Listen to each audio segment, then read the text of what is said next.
Subscribe करें हमारे YouTube channel को और बेल आइकन को प्रेस करें हमारे लेटेस्ट वीडियोस को देखने के लिए।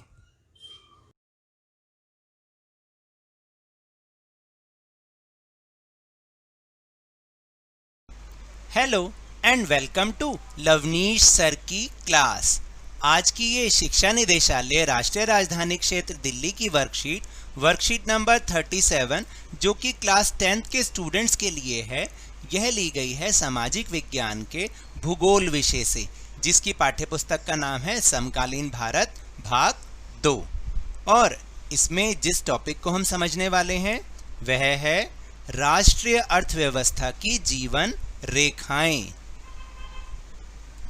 जानते हैं ये जीवन रेखाएं क्या होती हैं? अर्थव्यवस्था की जीवन रेखाएं। अर्थव्यवस्था की जीवन रेखाएं का मतलब है यानी बहुत सारी ऐसी सेवाएं हैं जिनके बिना देश चल ही नहीं सकता। इन्हें हम बुनियादी सेवाएं भी कहते हैं।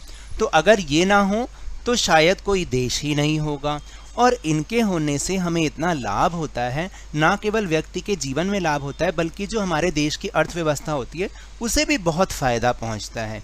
तो यह जो पार्ट है वो इसी बारे में बताता है कि हमारे अर्थव्यवस्था की कौन कौन सी जीवन रेखाएं हैं। अब आप सुनिए, जैसे जीवन रेखाएं, हमारे भी शरीर की जो जीवन रेखाएं वो कौन है? जो हमारे शरीर की नसें हैं, वो क्या? धमनियाँ, जो हमारे ब्लड को शरीर के विभिन्न भागों तक पहुँचाती हैं, तभी तो हमारा शरीर चल पाता है।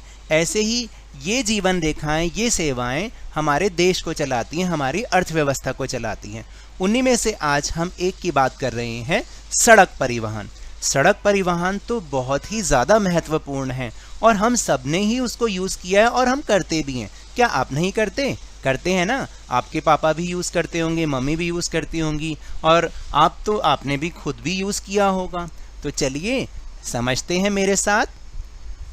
भारत विश्व के सर्वाधिक सड़क जाल वाले देशों में से एक है और यह सड़क जाल लगभग 56 लाख किलोमीटर है।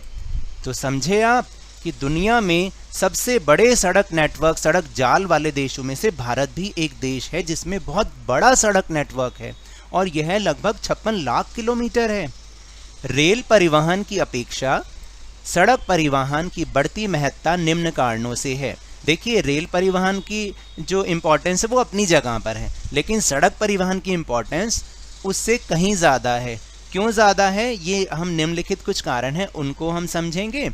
और आपको ये भी बता दूं कि एक ऐसा फैक्ट जो इस वर्कशीट में नहीं लिखा, दुनिया की सबसे ऊंची सड़क वो भी हमारे देश भारत में है। अभी तक जो लेह लद्दाख में एक खरदुंगला पास पड़ता है, वहाँ पर 18,360 फीट की ऊंचाई पर यह सबसे ऊंची दुनिया की world highest road, motorable road बनी हुई है। तो है ना भारत के लिए बहुत बड़ी बात। तो चलिए अब हम आगे समझने की कोशिश करते हैं कि ये जो सड़क परिवहन है वो इतना इम्पोर्टेंट है क्यों। पहला जो पॉइंट है वो है रेलवे लाइन की अपेक्षा सड़कों के निर्माण की लागत बहुत कम है। वाकई रेलवे लाइन बिछाने में बहुत ज़्यादा पैसा लगता है, लेकिन सड़कों का निर्माण करने में कीमत कम लगती है, यानी उसकी लागत बहुत कम आती है। दूसरा पॉइंट है कि अपेक्षाकृत उबड़ खाबड़ व विच्छिन्न भूभागों पर सड़कें बनाई जा सकती हैं। देखिए, जहाँ कहीं उबड़ खाबड़ जगह जैसे पहाड़ी इलाका है, ठीक है, और विच्छिन्न भाग जैसे कहीं पर बीच में रेत आ गई, कहीं बीच में नदी आ गई, वहाँ पर भी सड़कें आराम से बनाई जाती हैं, उनके ऊपर पुल बना सकते हैं। तो ये बहुत बढ़िया होता है। फिर तीसरा पॉइंट है कि अधिक ढाल प्रवणता वाले या पहाड़ी क्षेत्रों में भी सड़कें निर्मित की जा सकती हैं। यानी अधिक ढाल प्रवणता का मतलब होता है जो स्लोप एरिया होता है, यानी बहुत तेज़ी से कोई रोड नीचे की तरफ आ रहा होता है, या पहाड़ी क्षेत्रों में भी सड़कें आराम से बनाई जा सकती हैं, लेकिन रेल परिवहन बिछाना बहुत ही मुश्किल बात होती है, रेल परिवहन के लिए पटरी बिछाना। फिर नेक्स्ट पॉइंट है कि अपेक्षाकृत कम व्यक्तियों, कम दूरी और कम वस्तुओं के परिवहन में सड़क परिवहन मितव्ययी है। देखिए, अगर हमें कम व्यक्तियों को ले जाना हो या कम दूरी के लिए जाना हो या कम वस्तुओं का इधर से उधर पहुंचाना हो तो सड़क परिवहन बहुत सस्ता पड़ता है, क्योंकि रेल तो बहुत महंगी पड़ती है, बड़ी भी होती है। तो जब तक हमारे पास बहुत ज़्यादा सामान ना हो तब तक हमें उसका यूज़ नहीं करना चाहिए, इसलिए। और अगर कम दूरी पर जाना हो, कम लोगों को जाना हो, तो भी सड़क परिवहन ही सबसे बेस्ट है, उसमें किराया बहुत कम लगता है। फिर अगला पॉइंट है कि यह घर घर सेवाएं उपलब्ध कराता है तथा सामान चढ़ाने व उतारने की लागत भी अपेक्षाकृत कम है। मतलब घर घर सेवाएं उपलब्ध कराने का मतलब पॉइंट टू पॉइंट, यानी अगर मुझे अपने घर से जाना है तो मेरे घर के बाहर से बस मिल जाएगी और मुझे जिसके घर पर जाना है उसके घर के बिल्कुल नज़दीक तक ये बस मुझे उतार देगी। इसके अलावा जैसे ट्रक्स हैं, एक फैक्ट्री से सामान उस ट्रक ने उठाया और दूसरी फैक्ट्री के बिल्कुल गेट तक ही वो पहुंचता है, यानी डोर टू डोर ये जो है सर्विस उपलब्ध करवाता है, घर घर सेवाएं उपलब्ध कराता है। और आखिरी पॉइंट है कि सड़क परिवहन अन्य परिवहन के साधनों के उपयोग में कड़ी के रूप में भी कार्य करता है। यानी देखिए जितने भी परिवहन के अन्य साधन हैं, जैसे कि वाटर ट्रांसपोर्ट यानी जल परिवहन, यानी जहाज़ तक आपको जाना है तो आप जाओगे कैसे? अगर आपको जहाज़ से कहीं, पानी के जहाज़ से कहीं जाना है तो कैसे जाओगे? सड़क परिवहन का यूज़ करोगे। माल भी पहुंचाना है तो भी सड़क परिवहन का यूज़ करोगे। अगर आपको रेलवे स्टेशन जाना है तो कौन छोड़ेगा? सड़क परिवहन ही आपको वहां तक छोड़ेगा। अगर आपको एयरपोर्ट जाना है वहां पर भी, जैसे अब आगे लिखा भी है कि जैसे सड़कें, रेलवे स्टेशन, वायु व समुद्री पत्तनों को ये जोड़ती हैं सड़कें। तो मैंने अभी बताया ना आपको, इस तरीके से ये विभिन्न परिवहन साधनों के बीच में कड़ी के रूप में उनको जोड़ने का कार्य करती हैं। फिर अगर आप यहाँ देखेंगे तो यहाँ पर जो भारत का राजनीतिक नक्शा बना रखा है और इसमें आप देख रहे हैं ये जो इतना बड़ा जाल है ये सारा का सारा सड़क नेटवर्क है। और इसको ये आपकी किताब में भी बना हुआ है, आप इसको ध्यान से देखें। अगर किताब में भी नहीं नज़र आता तो इतनी उत्सुकता हमारे अंदर होनी चाहिए कि ये वाला राष्ट्रीय राजमार्ग वाला हमें मैप लेना चाहिए और उसमें से देखना चाहिए कि कौन सा राजमार्ग किस राजमार्ग को, किस स्थान को जोड़ रहा है।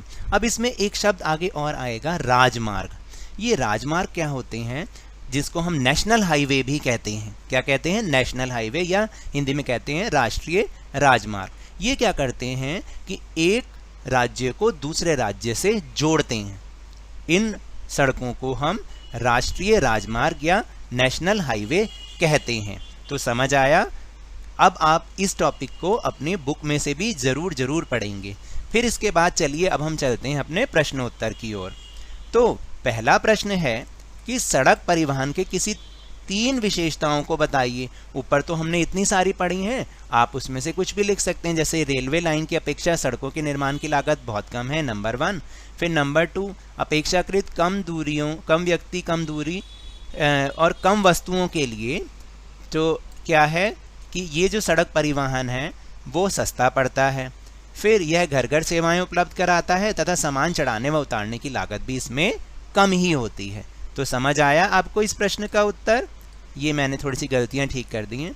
फिर दूसरा प्रश्न है कि क्या आप उन राजमार्गों का नाम बता सकते हैं जिनसे होकर आपने यात्रा की है? देखिए दिल्ली के आसपास तो ज़्यादातर जो लोग हैं वो या तो यूपी में जाते हैं, उत्तर प्रदेश में जाते हैं, या फिर वो हरियाणा की तरफ जाते हैं, क्योंकि यही 2 राज्य हमारे दिल्ली से जुड़े हुए हैं। और ज़्यादातर लोग लगभग रोज़ के बेसिस पर भी जाते हैं और रिश्तेदारों से मिलने भी जाते हैं। तो देखिए मैंने कुछ बताया है, आप उसको समझ सकते हैं कि NH-24 राष्ट्रीय राजमार्ग 24 जो कि गाजियाबाद से दिल्ली को जोड़ता है, यानी यूपी और दिल्ली को। फिर एक यमुना एक्सप्रेस वे भी तो है, आपने नाम सुना है ना। एक NH-8 है जो कि दिल्ली गुड़गांव राष्ट्रीय राजमार्ग है। और एक दिल्ली के पास ही NH-58 भी है जो कि मेरठ से दिल्ली को जोड़ता है। फिर इसके बाद है प्रश्न नंबर 3, किन 4 महानगरों को स्वर्णिम चतुर्भुज योजना के द्वारा जोड़ा गया है? अगर आप ध्यान से देखें तो ये जो स्वर्णिम चतुर्भुज योजना है इसके 2 गली आ रहे हैं। एक तो उत्तर से दक्षिण और एक है पूर्व से पश्चिम। ये उत्तर से दक्षिण में जो है जम्मू कश्मीर से कन्याकुमारी को जोड़ती है और पूर्व से पश्चिम में असम में सिलचर को पोरबंदर गुजरात से जोड़ती है। और इससे जो 4 महानगर जोड़े गए हैं वे हैं दिल्ली, मुंबई, चेन्नई और कोलकाता। फिर आखिरी प्रश्न है कि बेहतर सड़क परिवहन की व्यवस्था किस प्रकार हमारी जिंदगी में गुणात्मक बदलाव लाता है? उदाहरण देकर समझाइए। तो मैंने कुछ यहाँ लिखने की कोशिश की है, आप भी इसको समझ के अपना उत्तर अपने आप भी लिख सकते हैं। सड़क परिवहन किसी भी देश के विकास की रीढ़ कही जाती है।